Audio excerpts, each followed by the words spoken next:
నమస్తే, welcome to Suman TV. నేను పద్మిని. ప్రస్తుతంతో పాటు ప్రముఖ ఆధ్యాత్మికవేత్త, జ్యోతిష పండితులు, మంత్రశాస్త్ర పండితులు, అలాగే బాలా త్రిపుర సుందరి ఉపాసకులు కొండవేటి దత్తాత్రేయ శర్మ గారు మనతో పాటు ఉన్నారు. మాట్లాడదాం. నమస్కారం అండి. నమస్కారం అమ్మా. శుభమస్తు. ఎలా ఉన్నారండి? బాగున్నా అమ్మా. చాలా చాలా సంతోషం. కొత్తగూడెం నుంచి ఇక్కడికి రావటం జరిగింది. రావటానికి గల కారణం కూడా చాలా ఉత్కృష్టమైనటువంటి కారణం అని ఖచ్చితంగా చెప్పుకోవచ్చు. ఎందుకంటే బాలా త్రిపుర సుందరి ఉపాసనలో ఉన్నారు మీరు. వసంత నవరాత్రులు కూడా రాబోతున్నాయి. కోటి కుంకుమార్చన చెయ్యాలి అనేటటువంటి మహా సంకల్పం అది.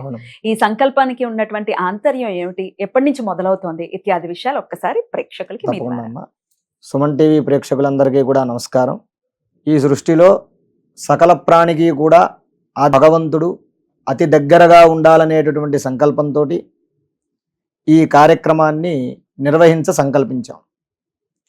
ఈ పరాభవనామ సంవత్సరంలో 12 రాసుల వాళ్ళకి కూడా మిశ్రమ ఫలితాలు గోచరిస్తూ ఉన్నాయి. అంటే ఎవరికి కూడా సూపర్ గా ఉంది లేదండి. ఆర్థికంగా బాగుంటే ఆరోగ్యంగా బాగోదు, ఆరోగ్యంగా బాగుంటే ఆర్థికంగా బాగోదు. ఈ రెండూ బాగుంటే మనశ్శాంతి లేనటువంటి పరిస్థితుల్లో ఈ యొక్క సంవత్సరం ఉంది. పరాభవనామ సంవత్సరంలో అన్ని దేశాల వారికి యుద్ధ భయం, అవమానాలు, భీతి, అవమానాలు. పరాభవం అంటే అవమానాలు, భీతి కలిగేటటువంటి సూచన. ఎంతటి వారికైనా పరాభవం, ఆ అవమానం అనేటటువంటిది ఖచ్చితంగా జరిగేటువంటి సంకల్పం ఉందన్నమాట ఈ సంవత్సరం. ఆ ప్రభావం ఉంది. ఈ కారణంగా ఈ దేశానికి, రాష్ట్రానికి, ప్రజలందరికీ మంచి జరగాలనేటటువంటి సంకల్పంతో ఉగాది నుంచి శ్రీరామనవమి వరకు నిర్వహించేటటువంటి వసంత నవరాత్రములు, ఈ యొక్క వసంత నవరాత్రాల్లో బాలా త్రిపుర సుందరి అమ్మవారికి కోటి కుంకుమార్చన కార్యక్రమం సంకల్పించాం. వసంత నవరాత్రములు అంటే వసంత ఋతువు, శరదృతువు రెండూ కూడా మృత్యుదేవతకు 2 కోరలు అన్నమాట. అందుకనే శరదృతువు అంటే కార్తీక మాసం, తర్వాత ఆశ్వీజ మాసం, ఈ 2 మాసాల్లో వస్తూ ఉంటుంది. వసంత ఋతువు చైత్ర మాసం, వైశాఖ మాసంలో వస్తూ ఉంటుంది. ఈ కాలంలోనే ఎక్కువ ప్రజలందరూ కూడా రోగపీడితులవుతూ ఉంటారు. కొద్దిగా అనారోగ్యములు, వెదర్లు మారడం వల్ల కలుగుతుంది. కాబట్టి పూర్వం ఋషులు మనకి పెట్టినటువంటి ఆచారం ఈ వసంత నవరాత్రాలు, శరన్నవరాత్రాలు అనేవి పెట్టారు. ఈ నవరాత్రములలో అమ్మవారిని ఆరాధిస్తే అమ్మవారు సర్వజ్ఞ కాబట్టి అందరి యొక్క బాధలను తీర్చి శుభం కలిగిస్తుంది అమ్మవారు. ఆ సంకల్పంగానే ఈ వసంత నవరాత్రాల్లో కోటి కుంకుమార్చన కార్యక్రమం ఏర్పాటు చేయడం జరిగింది. చాలా చాలా సంతోషం అండి. అమ్మవారి ఆరాధన చేసుకోవటం అనేది అది సుకృతం. సుకృతం ఉంటే తప్ప ఆవిడ నామాన్ని పలకలేము అసలు. మరి ఈ కార్యక్రమంలో ఎవరెవరు పాల్గొనొచ్చు, ఎక్కడ జరుగుతుంది, ఇది కూడా ఒకసారి. ఈ కార్యక్రమం భద్రాద్రి కొత్తగూడెం పట్టణంలో ప్రగతి నగర్ అనేటటువంటి ఏరియాలో ఉమామహేశ్వర స్వామి దేవాలయం. ఆ దేవాలయంలో బాలా త్రిపుర సుందరి అమ్మవారు వేంచేసి ఉన్నారు. ఆ అమ్మవారికి ఈ కార్యక్రమం చేయటం జరుగుతుంది. అందరూ కూడా ఈ కార్యక్రమంలో పాల్గొనవచ్చు. ఈ కార్యక్రమంలో ఇంకొక విషయం ఏమిటయ్యా అంటే, ఎవరైనా సరే వేలకు వేలు కట్టి ఈ కార్యక్రమంలో పాల్గొనాల్సినటువంటి అవసరం లేదు.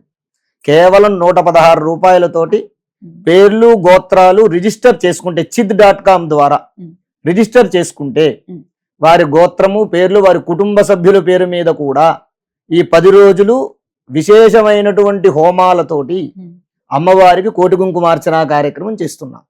కేవలం 116 రూపాయలు కట్టి. అందున ఇంకా ఇంకొక అవకాశాన్ని మేము ఇస్తున్నాం. అది ఏమిటయ్యా అంటే, రోజుకి 10 మంది చొప్పున 10 రోజులు 10 హోమాలు, చాలా విశేషమైన హోమాలు చేస్తాం. ఆ హోమాలు మనం ఇంట్లో చేసుకోవాలి అంటే కనీసం 30 నుంచి 50 వేలు దాకా అయ్యే ఖర్చు ఉంటుంది. చండీ హోమం, రాజశ్యామల, ఇప్పుడున్నటువంటి పరిస్థితుల ప్రకారంగా ఇలాంటి హోమాలు, విశేషమైన హోమాలు 10 హోమాలు చేస్తున్నాం. కాబట్టి రోజుకి 10 మంది చొప్పున ఈ ఎవరైతే రిజిస్టర్ చేసుకున్నారో వాళ్ళలో 100 మందిని డిప్ ద్వారా ఎంపిక చేస్తాం. చేసి ఆ 10 మంది వాళ్ళు పూజా ద్రవ్యాలు గాని ఇతరత్ర వేరే రుసుము గాని కట్టాల్సిన అవసరం లేదు. ఈ 116 రూపాయల్లోనే వాళ్ళు వచ్చి కూర్చుని, దంపతులు వచ్చి కూర్చుని ఆ హోమంలో అమ్మవారి సేవ చేసుకుని చక్కగా వారికి భోజనం ఏర్పాట్లన్నీ ఏర్పాటు చేస్తాం. చేసుకుని అమ్మవారి యొక్క అనుగ్రహాన్ని పొంది వాళ్ళు ఆనందంగా ఉంటే మాకు ఆనందం. కానీ విని ఎరగలేదండి. నాళ్ళ నుంచి నేను ఇంటర్వ్యూస్ చేస్తున్నాను, కానీ ఎటువంటి అంటే లోక కళ్యాణార్థం చేస్తున్నారు, ఇందులో ఎటువంటి ఇవి లేవు, అంటే స్వార్థం కోణం, అసలు ఆ కోణమే లేదని అనిపిస్తోంది. నిజంగా చాలా చాలా సంతోషం ఇటువంటి కార్యక్రమం సంకల్పించడం. ఏమిటి ఈ సంకల్పం వెనకాల? సంకల్పం అంటే అమ్మా, ప్రస్తుత కాలమాన పరిస్థితుల్లో మనం అనేకమైనటువంటి ప్రజలు ఈతి బాధలు పడుతూ ఉన్నారు. అనేకమైన సమస్యలు పాపం. అవునండి. డబ్బు ఉన్నవారు హోమాలు యజ్ఞయాగాలు చేయించుకుంటున్నారు, వారికి సెట్ అవుతుంది. ధనం లేని వారి సంగతి ఏంటి, శక్తి లేని వారి సంగతి ఏంటి? అరే ఒకవేళ అది చేయించుకుంటే మేము బాగుపడే వాళ్ళమేమో అనే బాధ వాళ్ళకు ఉండకూడదు. ఇలాంటి కార్యక్రమాలు పెట్టడం ద్వారా నేననే కదా, నాకన్నా ముందు పెద్ద పెద్ద వాళ్ళు మహానుభావులు ఇలాంటి కార్యక్రమాలు చేశారు. వాళ్ళని అనుసరించి వాళ్ళని మార్గదర్శకంగా తీసుకుని మేము ఈ కార్యక్రమాన్ని ఏర్పాటు చేస్తున్నాం. ఏర్పాటు చేసి చిన్న రుసుముతో, ఇప్పుడు 116 రూపాయలు కట్టలేని వాళ్ళంటూ ఎవరు ఉండరు. కాబట్టి ఆ 116 రూపాయలు కూడా ఎందుకయ్యా అంటే పత్రం పుష్పం ఫలం తోయం అన్నారు. తృణమో పణమో భగవంతుడికి మనం సమర్పిస్తేనే మనం పూజ చేసిన ఫలితం వస్తుంది. కాబట్టి ఆ 116 రూపాయలైనా తీసుకోరు. కాబట్టి ఆ సంకల్పంతో పేదవారు, శక్తి లేనటువంటి వారు వచ్చి కూర్చుని ఈ కార్యక్రమంలో పాల్గొని భగవంతుడి ఆరాధన చేసుకుని అమ్మవారి అనుగ్రహంతో వారు ఆయురారోగ్య ఐశ్వర్యాలతో ఉంటే మాకు ఆనందం. ఎంతటి సత్సంకల్పం ఇది నిజంగా. భగవంతుడి దయ, ఖచ్చితంగా అమ్మవారి దయ. ఖచ్చితంగా. అయితే 9 రోజులు ఉంటాయి కాబట్టి కార్యక్రమాలు రిజిస్టర్ చేసుకున్న వాళ్ళు ఏ రోజున రావాలండి? రిజిస్టర్ చేసుకున్న వాళ్ళంటే మనం ఏం చేస్తామంటే అమ్మా, వెబ్సైట్ లో 9 హోమాలు కూడా మనం వరుసగా ఇవ్వటం జరుగుతుంది. వారికి నచ్చినటువంటి హోమంలో వారు దాన్ని రిజిస్టర్ చేసుకోవచ్చు. రిజిస్టర్ చేసుకుంటే డిప్ ద్వారా వస్తే వారు ఆ రోజు ఏ రోజు అయితే ఉంటుందో వారికి మేము ఇన్ఫార్మ్ చేయడం జరుగుతుంది. అయ్యా మీరు పలానా రోజున మీరు డిప్ ద్వారా వచ్చారండి, మీరు పలానా రోజున రండి, సాయంత్రం 4 గంటలకు హోమం ఉంటుంది, మీరు దంపతులు రండి అని చెప్పి మేము చెప్పడం జరుగుతుంది. వారు ఆ రోజు వస్తారు. అది కాకుండా ఓన్లీ కుంకుమార్చన చేసుకునే వాళ్ళైతే ఎప్పుడెప్పుడు రావచ్చు? కుంకుమార్చన 10 రోజులు కూడా కుంకుమార్చన జరుగుతుందమ్మా. ప్రతిరోజు ఉదయం 8 గంటల నుంచి మధ్యాహ్నం 12 గంటల వరకు, మళ్ళీ సాయంత్రం 4 గంటల నుంచి రాత్రి 9 గంటల వరకు, రోజుకి 11 లక్షల నామాలు, 54 మంది సువాసినులు, తర్వాత వేద పండితులు కలిపి 54 మంది అమ్మవారి యొక్క లలితా సహస్ర నామావళిని జపిస్తూ రోజుకి 11 లక్షల నామాలు పూర్తి చేస్తారు. అలా 10 రోజులకి 1 కోటి కుంకుమార్చన కార్యక్రమం పూర్తవుతుంది. అద్భుతం అండి. కని విని ఎరగనటువంటి, అంటే కనులారా వీక్షించాలి దీన్ని, చెవులారా దాన్ని ఆస్వాదించాలి ఖచ్చితంగా. ఎందుకంటే అందరూ ఒక స్వరంలో పలుకుతూ ఉండేటటువంటి మాధుర్యం మాటల్లో చెప్పాలి. అద్భుతం అండి. అయితే పరాభవ నవ సంవత్సరం కూడా వచ్చేస్తోంది కాబట్టి మీరు చెప్పారు ఆల్రెడీ, మన తెలుగు పేర్లు ఉగాదికి పెట్టినటువంటి పేర్లు ఏదో ఆషామాషిగా పెట్టినవి కాదు, మనుషుల పేర్లు. నారద మహర్షి పుత్రులు అయినప్పటికీ ఆ పేర్లకి ఖచ్చితంగా ఒక వాల్యూ ఉంది, అది సిగ్నిఫికెన్స్ గా చెప్తారు. ఇలా ఉండబోతుంది ఇయర్ అంతా, జాగ్రత్తగా ఉండండి సుమా. పరాభావ సంవత్సరం ఇందాక మనం మాట్లాడుకున్నట్టుగానే అవమానం అనేది ఉంటుంది, ఢంకాబద్ధంగా చెప్తూ ఉంటారు. మరి 12 రాశులు వాళ్ళు కూడా ఈ సంవత్సరం అంతా సాఫీగా వెళ్ళిపోవటం కోసం ఏదైనా నామం చెప్తారా? చెప్తానమ్మా, సంతోషం. అంటే మేష వృశ్చిక రాశుల వాళ్ళకి కుజుడు అధిష్టాన దేవత కాబట్టి సుబ్రహ్మణ్య స్వామి ఆరాధన గాని, లేదా ఆంజనేయ స్వామి ఆరాధన గాని, నవగ్రహారాధన గాని చేస్తే, ఆ నామాల్ని జపిస్తే వారికి చెడు ప్రభావం తగ్గుతుంది. సంవత్సరం పొడుగురా అంటే రోజు పారాయణం చేయాలి. ఏ రోజు పారాయణం చేస్తే ఆ రోజు వారికి వచ్చేటటువంటి ఆ చెడు ప్రభావం అనే దాన్ని నివారణ చేయడానికి అవకాశం. ఏ రోజు తింటే ఆ రోజు శక్తి వచ్చింది, అంతే. ఏ రోజు తింటే ఆ రోజు శక్తి వచ్చినట్టు చెప్పేసి. తర్వాత రెండవది అయినటువంటి వృషభ రాశి, తరువాత తులారాశి. ఈ 2 రాశులకి కూడా శుక్రుడు అధిష్టాన దేవత కాబట్టి మహాలక్ష్మీదేవి యొక్క పారాయణం చేయాలి. శుక్రుడికి అధిష్టాన దేవత లక్ష్మీదేవి, లేదా ఏ అమ్మవారైనా పర్వాలేదు. అమ్మవారు దుర్గాదేవి, పార్వతి, ఏ అమ్మవారు నామాన్ని జపించినా సరే మంచి ఫలితాలు కలుగుతాయి. అలాగే మిథున రాశి, కన్యా రాశి, వీరికి బుధుడు అధిష్టాన దేవత. విష్ణు సహస్రనామం గాని, లేదా వెంకటేశ్వర సుప్రభాతం, ఇలాంటి విష్ణు సంబంధితమైనటువంటి పారాయణలు చేయటం వల్ల, నామాన్ని జపించడం వల్ల వారికి శుభం కలుగుతుంది. తర్వాత సింహరాశికమ్మ సూర్యుడి అధిష్టాన దేవత కాబట్టి సూర్య కవచం గాని, ఆదిత్య హృదయం గాని ఇలాంటి పారాయణలు చేయటం వల్ల వారికి శుభం కలుగుతుంది. తరువాత కర్కాటక రాశికి చంద్రుడి అధిష్టాన దేవత. ఈ కర్కాటక రాశికి చంద్రుడి అధిష్టాన దేవత అయినప్పుడు చంద్ర సంబంధితమైనటువంటి దేవత ఈశ్వరుడు కాబట్టి చంద్రశేఖరాష్టకాన్ని చదవాలి. ఈ చంద్రశేఖరాష్టకాన్ని చదవడం వల్ల మానసిక ప్రశాంతత లభిస్తుంది. తర్వాత ధనస్సు మీనం, దీనికి గురుడు అధిష్టాన దేవత కాబట్టి గురుడు అధిష్టాన దేవత కాబట్టి గురు సంబంధితమైనటువంటి దక్షిణామూర్తి స్తోత్రాలు గాని, దత్తాత్రేయ స్వామి స్తోత్రాలు గాని, లేదా ఇతరత్ర గురువుకి సంబంధించినటువంటి స్తోత్రాలు పారాయణం చేయడం వల్ల శుభం కలుగుతుంది. తర్వాత మకరం, కుంభం, దీనికి శని అధిష్టాన దేవత, శని కవచం గాని, దీంట్లో ఇప్పుడు ఏలినాటి శని ప్రభావం, అర్ధాష్టమ శని ప్రభావం ఉన్న వాళ్ళు ఉంటారు, వాళ్ళు దశరథకృత శని స్తోత్రం అది నిత్యం పారాయణం చేయడం వల్ల వారికి ఆ రోజు ఆ యొక్క శని ప్రభావం అనేది తగ్గుముఖం పడుతుంది. ఇలా ఈ 12 రాశుల వాళ్ళు వారికి సంబంధించినటువంటి ఆ రాశికి సంబంధించిన అధిష్టాన దేవత యొక్క నామాన్ని జపించడం వల్ల చెడు ప్రభావాన్ని నుండి వారు బయటపడతారు. చాలా అద్భుతంగా సులభ తరుణోపాయం ఇది. ఖచ్చితంగా ఇది చేసుకోవాలి ఈ సంవత్సరం అదే. అంతా అనేది చెప్తున్నారు. అయితే మీ సంకల్పం మీరు సంకల్పించుకుంది లోక కళ్యాణార్థం. అమ్మా కానీ ఇప్పుడు నేను వచ్చి చేసుకున్నాను అనుకోండి, అమ్మా. ఎటువంటి ఫలితం ఉంటుంది ఈ కుంకుమార్చనలో పాల్గొంటే? అమ్మ ఈ సంకల్పం ఏంటంటే కోటి కుంకుమార్చన. కుంకుమ సత్వరజస్తమో గుణాలకి ప్రతీక, త్రిగుణాలకి ప్రతీక. అందులో కుంకుమం శోభనం దివ్యం సర్వదా మంగళప్రదం. కుంకుమ సౌభాగ్యాన్ని, శోభనం అంటే శుభాలను, సర్వదా మంగళప్రదం మంగళాలని ఇస్తుంది, అన్నింటా శుభాలని చేకూరుస్తుంది. స్త్రీలు సౌభాగ్యాన్ని కలిగి ఉండాలి అని అంటే ఏం చేస్తారు? కుంకుమ బొట్టు పెట్టుకుంటారు. కుంకుమ అనేటటువంటిది సౌభాగ్యానికి చిహ్నం కాబట్టి ముందు ప్రధానంగా స్త్రీలకి సౌభాగ్యం కలుగుతుంది. ఏ స్త్రీ అయితే సౌభాగ్యంగా ఆనందంగా ఇంట తిరుగుతూ ఉంటుందో ఆ ఇంట్లో లక్ష్మీదేవి స్థిరంగా ఉంటుంది.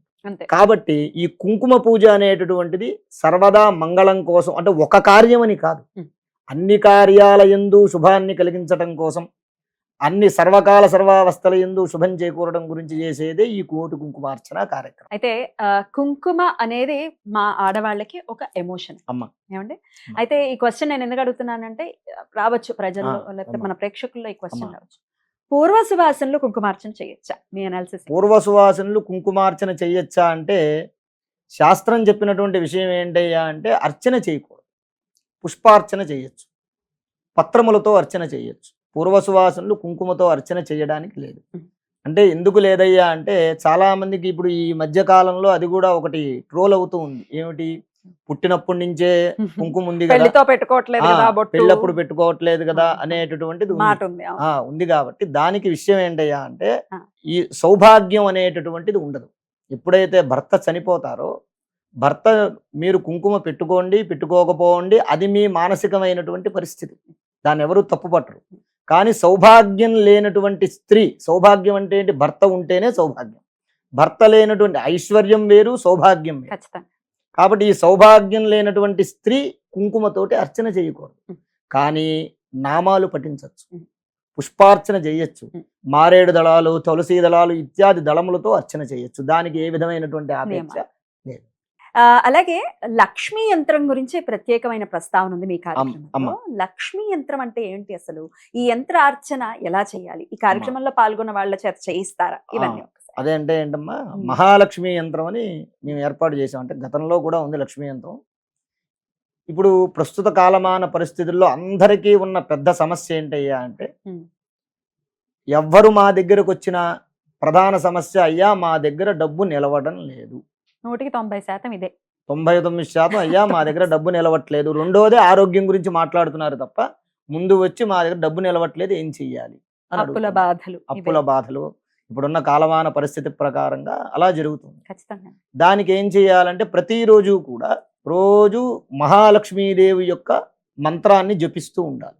కనకదారా స్తోత్రం గాని, మహాలక్ష్మి అష్టకం గాని ఇత్యాది స్తోత్రాలు నిత్యం పారాయణం చేయాలి. ఈ ఇప్పుడున్నటువంటి పరిస్థితుల్లో ఉద్యోగాలను, వ్యాపారాలను, ఇతరత్ర పిల్లల్ని చూసుకునేటటువంటి క్రమంలోనూ స్త్రీలు ఇటువంటి పారాయణలు చేయడం మానేశారు. అన్నిటికీ సమయం ఉంది, దేవతా ఆరాధనకి అంటే మనం అన్నిటికీ సమయం ఉంది అన్న మాట అనకూడదు. అంటే అదే ఉంటుంది. కాకపోతే ఇప్పుడు మీరు అన్నట్టుగా వాస్తవమే, ఎవరైనా 1 లక్ష రూపాయలు ఇస్తాం రండిరా అంటే కాలాన్ని ఆపుకుని మరి వెళ్ళి మనం తెచ్చుకుంటాం. కానీ భగవంతుడి ఆరాధన చెయ్యాలంటే మాత్రం కాబట్టి అదే అంటే నిత్యారాధన అనేటటువంటి చెయ్యట్లేదు చాలా మంది. కేవలం ఈ మధ్య కాలంలో సోమవారం గాని శుక్రవారం గాని మాత్రమే దీపారాధన చేస్తున్నారు. అలాగే భగవంతుడు కూడా ఏం చేస్తున్నాడు? వారంలో 2 రోజులే వారికి అనుగ్రహాన్ని చూపిస్తున్నాడు. నిత్యం చేస్తే నిత్యం భగవంతుడు అనుగ్రహం కలుగుతుంది. అయితే ప్రధానంగా ఈ డబ్బు నిలవకపోవడం అనేటటువంటి విషయంలో ఈ యంత్రం ఏదైతే ఉందో ఇది యంత్రాయ విద్మహే మహామంత్రాయ ధీమహి ఆ యంత్రంలో మంత్రాన్ని సంపుటి చేస్తాం. ఏ మంత్రాన్ని? మహాలక్ష్మీదేవి యొక్క మంత్రాన్ని సంపుటి చేస్తాం. ఆ మహాలక్ష్మీదేవి యొక్క మంత్రం సంపుటి చేసినప్పుడు ఏమవుతుంది? లక్ష్మీప్రదమైనటువంటి పాజిటివ్ ఎనర్జీ ఆ యంత్రానికి వస్తుంది. వచ్చిన తర్వాత ఆ యంత్రాన్ని మనం తీసుకుని వెళ్ళి ఏ ప్రదేశంలో అయితే పెడతామో, అది ఇల్లు కావచ్చు, లేదా వ్యాపార స్థలం అవ్వచ్చు, లేదా ఉద్యోగ స్థలం అవ్వచ్చు, ఏదైనా కానివ్వండి. పెట్టడం వల్ల ఏమవుతుందయ్యా అంటే ఆ యంత్రం యొక్క శక్తి ఆ ప్రదేశాన్ని అంటుకుంటుంది. అంటుకుని అక్కడ ఉన్నటువంటి, అంటే మనం ఇప్పుడు ధనం కోసం చేసామనుకోండి, ఆ ధనానికి సంబంధించిన పాజిటివ్ ఎనర్జీ అక్కడికి వస్తుంది. అంతే అంతే. మనం ఆరోగ్యం కోసం చేసామనుకోండి, ఆరోగ్యానికి సంబంధించిన పాజిటివ్ ఎనర్జీ వస్తుంది. ఎలాగయ్యా అంటే ఇప్పుడు ఒక సిమ్ కార్డు మనం సెల్లో వేస్తే అది ఎలాగ పని చేస్తుందో అలాగే ఈ యంత్రం కూడా ఏ స్థలంలో పెడితే ఆ స్థలంలో ఆ వైబ్ వస్తుంది. ఆ యొక్క పాజిటివ్ ఎనర్జీ వచ్చి దానివల్ల మనం ధనం కోసం చేస్తున్నాం కాబట్టి ఆ ధనం నిలిచేటటువంటి అవకాశం ఉంటుంది. మంత్ర సంపుటి చేసి కోటి కుంకుమార్చనలో అమ్మవారి పాదాల యందు ఉంచుతాం. కోటి నామాలతోటి అమ్మవారిని ఒక నామం చెప్తేనే అఖండమైనటువంటి శక్తి. అలాంటిది కోటి నామాలతో మనం పూజ చేసినటువంటి ఈ శక్తి అమోఘంగా ఉంటుంది. అది కూడా మేము ఈ మహాలక్ష్మి యంత్రాలు కూడా కేవలం 516 యంత్రాలు మాత్రమే పెట్టాం. ఎక్కువ పెట్టలేదు. అంటే ఇది ఎలా ఉంటుందంటే కమర్షియల్ లాగా ఉంటుంది. 1000 లేకపోతే ఒక 2000 పెట్టామనుకోండి, ఏదో ధనం గురించి ఆలోచించి చేస్తున్నారనేటటువంటి ఇది కూడా ఇప్పుడు బయట మనం చాలా చూస్తున్నాం. ఇప్పుడు మీరు ఒక 2000 కట్టండి మీకు అంతా వచ్చేస్తుంది, ఇలాంటివన్నీ కూడా చూస్తున్నాం. మేము ఎందుకయ్యా అంటే చాలా మందిలో అడుగుతున్నారు కాబట్టి ఫలితం అనేది మనం జనాలకు చూపించాలి. ఇప్పుడు ఒకళ్ళు యంత్రం తీసుకున్నారు, ఈ 500 మంది చక్కగా యంత్రం తీసుకుని వెళ్ళి ఇప్పటిదాకా ఒక 316 మందో 320 మందో దాన్ని రిజిస్టర్ చేసుకున్నారు. రిజిస్టర్ చేసుకున్నారు. ఈ యంత్రం తీసుకుని వెళ్ళి వాళ్ళు పెట్టుకుని మంచి జరిగింది అనుకోండి, వాళ్ళకి శుభం కలుగుతుంది. ఓకే, వీళ్ళని బట్టి ఇప్పుడు జనాలు ఎలా ఉంటాయా అంటే రివ్యూస్ ప్రపంచం. అది వాళ్ళు చూశారు, వాళ్ళు చేసుకున్నారు, మేము కూడా చేసాం. ఇప్పుడు మనం చేసేటువంటి కార్యక్రమం ఏంటంటే అమ్మా, మనం ఎవరి దగ్గర ధనాన్ని ఆశించకుండా చేస్తున్నాం కాబట్టి మనం ఏదో కుప్పల తెప్పలుగా ఏదో అందరూ తీసేసుకుంటారు అని తెచ్చి పెట్టి మనం ఇబ్బంది పడకూడదు, ప్రజలు ఇబ్బంది పడకూడదు. ఆ సంకల్పంగా మనం ఒక 516 యంత్రాలు మాత్రమే మేము అమ్మవారి దగ్గర ఉంచి పూజ చేయడం జరుగుతుంది. చేసిన తరువాత ఆ యొక్క యంత్రాన్ని ఎవరైతే ఉన్నారో వారు లోకల్ వాళ్ళైతే లోకల్ వాళ్ళకి, వారి ఇంటికే మనం ఈ కోటి కుంకుమార్చన చేసినటువంటి కుంకుమ, ఆ యంత్రముతో పాటు వాళ్ళ ఇంట్లో పిల్లలు ఎవరైనా ఉంటే పిల్లలకి రక్ష కూడా మనం వాళ్ళకి ఒక 2 రక్షలు మనం వాళ్ళకి పంపడం జరుగుతుంది. ఉదయం నుంచి సాయంత్రం వరకు జరిగిన కుంకుమ తీసుకుని వెళ్ళి సాక్షాత్ అమ్మవారి మీద వేసేస్తాం. అంటే అందరూ వెళ్ళి లోపల చేసుకునే అవకాశం, లోపల అంతా ఖాళీ ఉండదుగా, స్థలం ఉండదు కాబట్టి ముత్తైదువులందరూ బయట కూర్చుని చేసుకుంటారు. ఆ చేసినటువంటి కుంకుమంతా కూడా రాత్రి దర్బారు సేవని చేస్తాం. అంటే వేద పారాయణలు, నీరాజన మంత్రపుష్పాలు, చతుర్వేద స్వస్తి ఇవన్నీ చేసే సమయంలో ఈ కుంకుమని తీసుకుని వెళ్ళి అమ్మవారి పాదాల చెంత ఉంచుతాం. అమ్మా, పలానా వాళ్ళు ఈ రోజు ఇంతమంది నీ యొక్క పూజ చేసుకున్నారు, వీళ్ళందరినీ అనుగ్రహించు. వారి యొక్క మనస్సు ఈ కుంకుమ, వారి కోరికలు ఈ కుంకుమ నీ పాదాల దగ్గర పెడుతున్నాము, వారిని అనుగ్రహించి నీ పాదాల చెంత ఉన్నటువంటి వారి కోరికల్ని అనుగ్రహించి వారికి శుభాన్ని చేకూర్చమని చెప్పి ఆ దర్బార్ సేవ చేస్తాం రాత్రి 9ంటికి. దాంతో ఆ రోజు కార్యక్రమం అలా 9 రోజులు అంతే అమ్మా. అవుట్ ఆఫ్ ద బాక్స్ ఈ క్వశ్చన్ అడుగుతున్నాను. ఇందాక మీరు అన్నట్టుగా ఆర్థిక బాధలు, ఎవరిని చూసి డబ్బు ఉన్న వాడికి ఆర్థిక సమస్య ఉంది, డబ్బు లేని వాడికి ఆబ్వియస్ గా ఆర్థిక సమస్య. మరి బాలా త్రిపుర సుందరి ఉపాసనలో ఉన్నారు కాబట్టి ఈ ఆర్థిక బాధల నుంచి బయటపడడానికి ఏదైనా ఒక్క నామం చెప్తారా? జపం చేసుకో. అలాగే తప్పకుండా అమ్మా. మీరు అన్నట్టుగా ఎవరి స్థాయిని బట్టి వారికి ఆర్థిక బాధలు ఉన్నాయి. ఎంత చెట్టుకి అంత గాలన్నట్టు ఎవరి స్థాయిని బట్టి వారికి ఆర్థిక బాధలు ఉన్నాయి. అయితే ఈ ఆర్థిక బాధలు తొలగిపోవాలి అని అంటే మహాలక్ష్మి మంత్రాన్ని ప్రతి నిత్యం జపం చేయాలి. చాలా అంటే బీజాక్షరాలు ఏవైతే ఉన్నాయో వాటిని ఉపదేశపూర్వకంగా చేయాలి. ఇప్పుడు బీజాక్షరాలు మేము ఎందుకు చేయకూడదండి అని అడుగుతారు చాలా మంది. ఎవరైనా చేయొచ్చు. దానికి బ్రాహ్మణులు, క్షత్రియులు, వైశ్యులు, శూద్రులు అనేటటువంటి తారతమ్యం లేదు. కాకపోతే ఏంటంటే ఇప్పుడు మనం ఎక్కడైనా ఒక ఆఫీస్కి వెళ్ళామనుకోండి, ఒక ఆఫీస్లో ఒక రూమ్ ఉంటుంది. డేంజర్, ఎవరో రావద్దు, అర్హులైన వాళ్ళే రావాలని రాసి ఉంటుంది. అలా దాన్ని లోపలికి వెళ్ళాలి అంటే ఆ రూమ్లోకి మీరు అర్హత సాధించాలి. అలా బీజాక్షరాలని మీరు మంత్రం జపించాలని అర్హత సాధించాలి. లేదు, అందరూ జపించాలి. ఏం చేయాలి? స్తోత్ర పారాయణం ఎవరైనా చేయాలి. తత్ఫలితం ఉంటుందండి, మంచి ఫలితం ఉంటుంది. మంచి ఫలితం ఉంటుంది. అంటే స్తోత్ర చాలా పారాయణ. మందిలో ఉన్న అపోహ ఇది. ఆ, బీజాక్షరాలు, పెద్ద పెద్ద మంత్రాలు, పెద్ద పెద్ద ఉపాసన చేస్తేనే అదే. అమ్మవారి అలా కటాక్షం ఏమీ లేదమ్మా. చూపిస్తుంది. అసలు ఈ లలితా సహస్రనామాలలో ఉమ్. మొట్టమొదటి నామం అయినటువంటి శ్రీమాత్రే నమః, ఆ ఒక్క నామం చాలా 1,00,000 ఆగకుండా మీరు జపించండి, ఫలితం ఎలా ఉంటుందనేది చెప్పండి. బా. ఆ ఒక్క నామం చాలు. మీరు ఉన్నటువంటి 183 శ్లోకాల్లో ఉన్న ఆ 1000 నామాలు మీరు జపించాల్సిన అవసరం లేదు. మీరు కూర్చుని మడిగట్టుకుని శ్రీచక్రార్చనలు, చండీ పారాయణలు చేయాల్సిన అవసరం లేదు.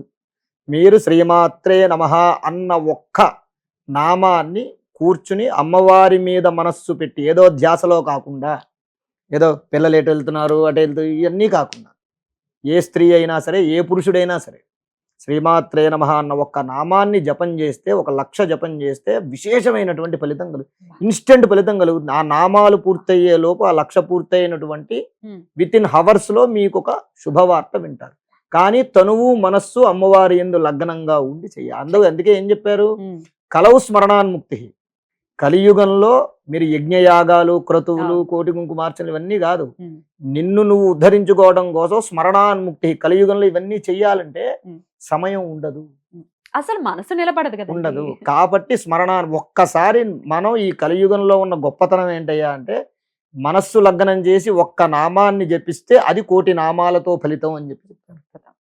కాబట్టి ఎవరైనా సరే మహాలక్ష్మి మంత్రాన్ని, ఈ డబ్బు ఆగాలి అంటే కమలే కమలాలయే ప్రసీద ప్రసీద శ్రీం హ్రీం శ్రీం శ్రీ మహాలక్ష్మి నమః, ఈ ఒక్క మంత్రాన్ని గనక మీరు ఎవరైనా సరే ప్రతిరోజు చక్కగా ఉదయం స్నానమైన వెంటనే దేవుడి దగ్గర దీపారాధన చేసుకుని ఈ మంత్రాన్ని రోజుకి కనీసం 108 సార్లు తక్కువ కాకుండా చేస్తే, ఏ మంత్రమైనా, ఏ తంత్రమైనా, ఏ యంత్రమైనా సరే మనం ప్రారంభం చేసిన వెంటనే ఫలితం కలగదు.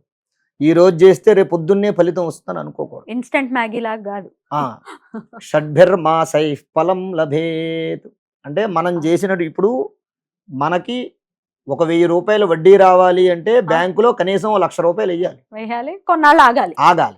ఆగితేనే ఆ ఫలితం వస్తుంది మనకి. అలాగే మనం ఈ మంత్రాన్ని ఒక 6 నెలల పాటు రోజు 108 సార్లు జపం చేయాలి.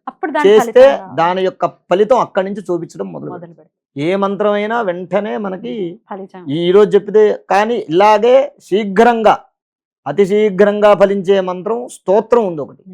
అదేంటయ్యా అంటే ఆపదుద్ధార దుర్గా స్తోత్రం. ఆపదుద్ధార దుర్గా స్తోత్రం మాత్రం ఏదైనా సమస్యలో ఉండి మనం ముందుకు పోతే నుయ్యి, వెనక్కి పోతే గొయ్యి అనేటటువంటి పరిస్థితుల్లో ఉన్నప్పుడు ఆ స్తోత్రాన్ని గనక 108 సార్లు పారాయణం చేస్తే విత్ ఇన్ హవర్స్ లో ఆ వచ్చిన సమస్య తొలగిపోదు. అంతే, గంటల్లోనే 24 గంటలు కూడా పూర్తవ్వవు. అది ఎంత పెద్ద సమస్య అయినా సరే అది తొలగిపోతుంది. కానీ అమ్మవారి యందు మనస్సు లగ్నం, దాని పేరే ఆపదుద్ధార దుర్గాస్తం. ఇప్పుడు దారిద్ర్యంలో ఉన్నారు, కష్టాలతో ఉన్నారు, దారిద్ర్య నాశన శివస్తోత్రం ఉంటుంది. దారిద్ర్య దుఃఖ దహనాయ నమ శివాయ అని స్తోత్రం ఉంటుంది. దాన్ని రోజు పారాయణం చేశారనుకోండి ఒకసారి, శివో ఐశ్వర్యకారక, పరమేశ్వరుణ్ణి ఆరాధన చేస్తే అష్టైశ్వర్యాలు కలుగుతాయి. కుబేరుడికి ఆయనే కదండి ఆ స్థానాన్ని ఇచ్చింది. సకల ఐశ్వర్యం ఈశ్వరాధీనం, అంతే. కాబట్టి ఇస్తాడు. అలా ఆ స్తోత్రాలు చేస్తే చాలు, విశేషమైనటువంటి ఫలితం కలుగుతుంది. అలా ఫలితాలు కలగాలి. ఎందుకంటే ఆర్థిక సమస్యలతో, ఇబ్బందులతో పడలేక తనువు చాలించే వాళ్ళు ఎంతో చాలా మంది వద్దు, ఉన్నారు. స్వామి ఉన్నాడు, వాడి మీద నమ్మకం అనేది ఖచ్చితంగా పెట్టుకుంటే ఆయన కాపాడి తీరుతాడు. మనిషిని నమ్మేవాడు మోసపోతాడు, కానీ భగవంతుని నమ్మినవాడు ఎప్పుడు మోసపోతాడు, కాపాడబడతాడు, ఖచ్చితంగా రక్షింపబడతాడు. చాలా ఉత్కృష్టమైనటువంటి కార్యక్రమాన్ని సంకల్పించుకున్నారు. అమ్మవారి కృప చేత చాలా వైభవోపేతంగా ఈ కార్యక్రమాలు జరగాలని మనస్ఫూర్తిగా కోరుకుంటూ, మరి మీరు ఈ కార్యక్రమంలో ఖచ్చితంగా పాల్గొనేటటువంటి ప్రయత్నం చేయండి. అందున ఖమ్మం జిల్లా పరిసర ప్రాంతాల్లో ఉన్న వాళ్ళు ప్రయత్నపూర్వకంగా వెళ్ళండి. ఎందుకంటే బాల అనుగ్రహించేటటువంటి తీరు అమోఘం. చాలా త్వరతగతిన, బాల అంటే చిన్నపిల్ల కదా, ఖచ్చితంగా అనుగ్రహం త్వరగానే వస్తుంది. సో ఖచ్చితంగా పాల్గొనండి. స్క్రీన్ మీద కనిపిస్తున్నటువంటి నంబర్స్ కి కాంటాక్ట్ చేయండి. చాలా చాలా సంతోషం అండి ఇవాళ మిమ్మల్ని కలవటం, మొదటిసారి కలవటం. చాలా చాలా ఎన్నో గొప్ప విషయాల్ని నేను తెలుసుకున్నాను. సమయం ఇచ్చినందుకు కృతజ్ఞతలు. సంతోషం. నమస్కారం అండి. నమస్కారం.